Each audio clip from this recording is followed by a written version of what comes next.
Hello. Once again, I come before you as a representative of the Illuminati. You may call me the Man. Well, the council and the staff here at the Illuminati would like me to read a statement on the current COVID-19 outbreak. You're probably getting several of these in your email from companies you've done business for, and companies you don't even remember doing business with. So anyway, we in the Illuminati want you to know in this trying time that our #1 priority is your health and safety, and the safety of the... Who wrote this? I mean, it's like something you get from AT&T. Listen, how about we just skip all of that stuff, right? The boilerplate. Let's just go to what really happened and give you an idea of what's to come and what you can do about it. Let's do that. So it's been a while since I came before you as a representative of the Illuminati.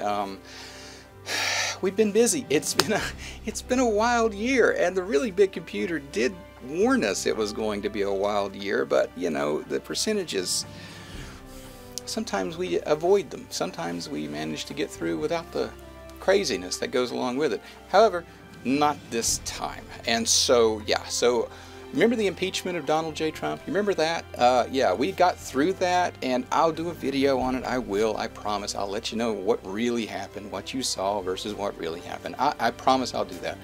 But at the end of that, I was exhausted. I mean, I had been up for like 2 days straight, and I had already planned a vacation to Miami Beach.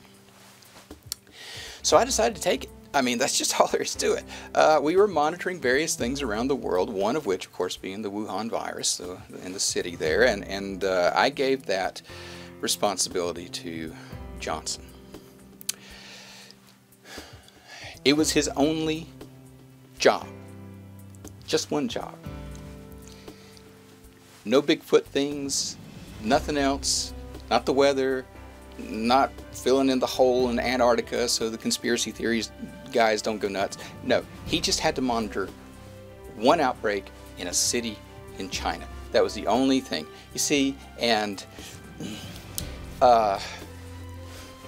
Johnson has in the past made mistakes, and I have been known to kind of lose my temper when he does. And so I keep working against my nature to give him another chance. That's just the way it is. And the reason is, of course, because when I first started, a long time ago in the Illuminati, I was Johnson. I was that guy who kept messing things up, and then I got the handle of it, you know, and now I am the man. So, you know, it's not like a few mistakes just starting out can ruin your entire life, especially when you're as long-lived as we are. I mean, when I started, I mean, that was a long time ago. I'm a lot older than I appear.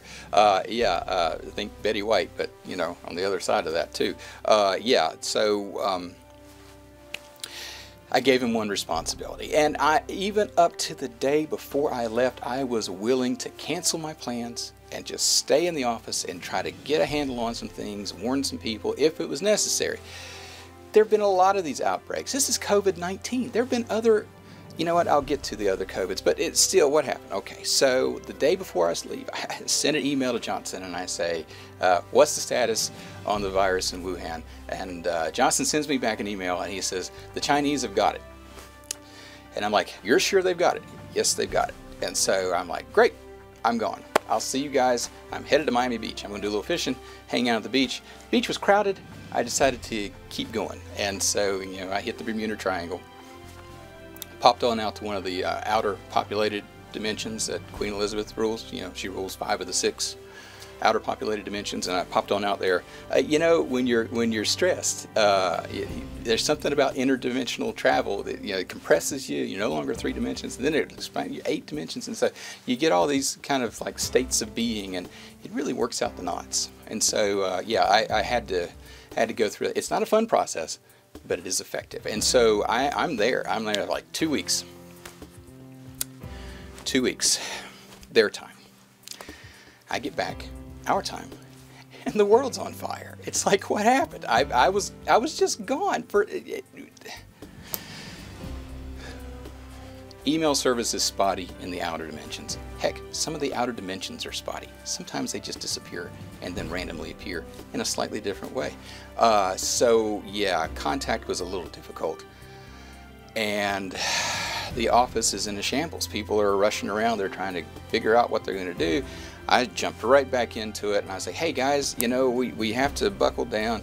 We've gotten through the other COVIDs. The other COVIDs, yeah, like I said, this is 19. So there have been 18 other COVIDs in the time that I've been here.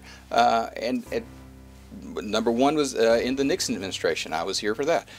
You know, it was a lot of crying and bleeding from the nose and such. That was a side effect of it. We shut that thing down. You don't even know about it, I bet. Chances are, unless you're, you know, epidemiologist or something like that. But anyway, beyond that, there's like COVID number 4, rectal bleeding involved. Actually, there's rectal bleeding in many of the other COVIDs. So gratefully, you know, thankfully, we shut those down before they could get into a pandemic status. But number 19 got past us, and I have to apologize for that. We're doing everything we can, however, especially because, I mean, I'm right here with you. We're all capable of catching this particular thing, and I'm in one of the higher risk categories, you know, because I'm much older than 70, much older. And you remember a couple of years ago when I got the reptilian flu that took me out for a while? Yeah, that just kind of reset all of my immune response. It was like I had never caught anything. Suddenly, I have no immune response.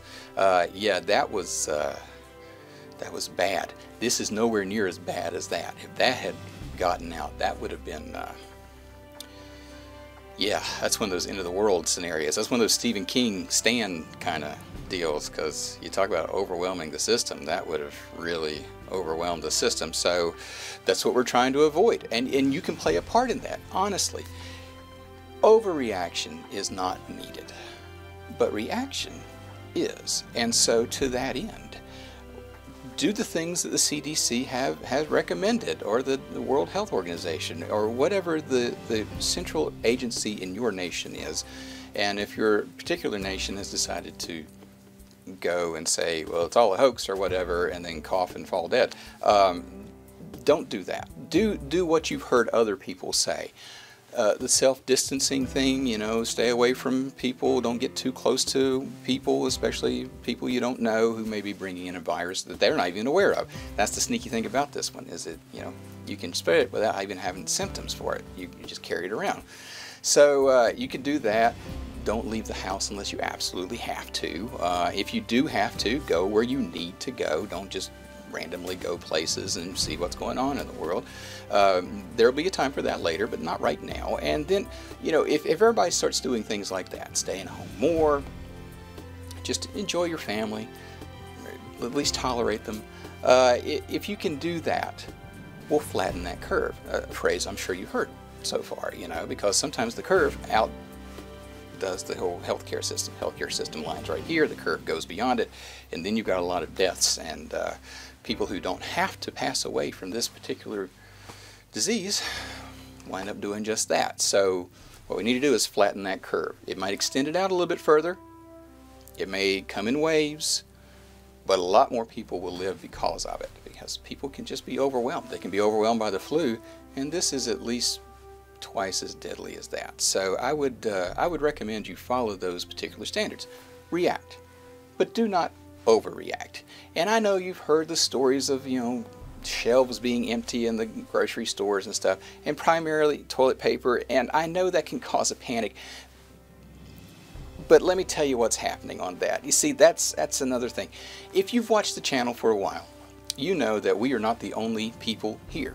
There are other species of what we would call aliens living among us. Queen Elizabeth is one of them, of course, and she's actually more pan-dimensional than alien, but the others are, of course, the gray aliens that you've heard so much about, who are sort of shapeshifters, and most of them live in Los Angeles, and they're all cloned from the same gray alien, which is why they haven't had an original idea in probably 15 years.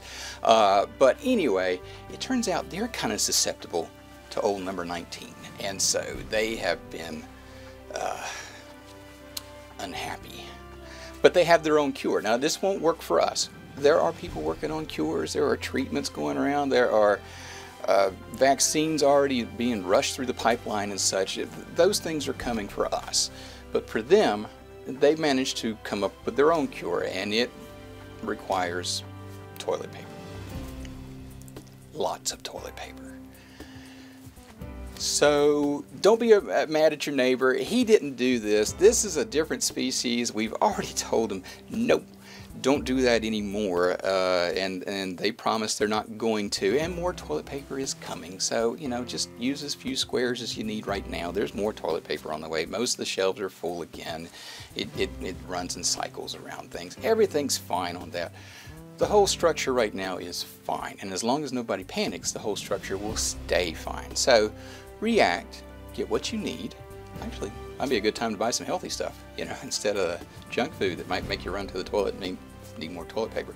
And we've already talked to the Grays about, you know, slacking off.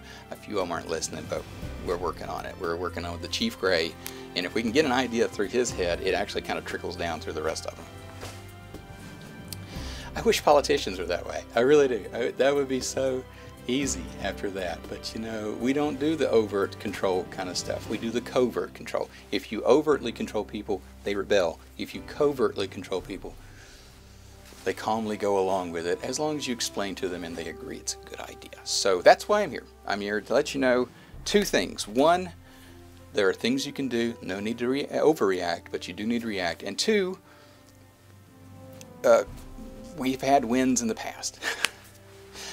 You know, the 1918 swine flu that ran through, Spanish flu, excuse me, that ran through the world. The guy who was the man at that time, that ended his career. He was gone after that because he didn't see it coming and then didn't follow up. So we're doing something completely different, and I want you to remember that we've had wins. That we have done. Remember the 2012 Anunnaki? I got us through that. Everything was fine. That was the end of the world, by the way. That was one of those extinction, you know, of everything except for maybe little moles or someplace, you know, that are underground or something. The thing that took out the dinosaurs, that kind of thing. That was one of those. This is nothing like that. This is a lot easier to get through if we just take some precautions. And so yeah, that's basically what we should do. And remember, we've been through worse. We have. And we won. We got through it. We did it. So we're doing the same thing. We're self-quarantining, especially Johnson. I have quarantined Johnson, and at least 2 weeks now he's been in quarantine, and he's probably going to be in there for another 4 weeks. I told him not to come into the office until I could stand to see him again. And I can't stand his face right now, so that's neither here nor there. I just had to get that off my chest. But yeah, follow the precautions. You know, we in the Illuminati, we stand with you. You can always tune into this channel, go back and see our many videos that we have put up over the years, and understand that, you know, we've come through much worse in the past, and we're avoiding much worse in the future, we hope.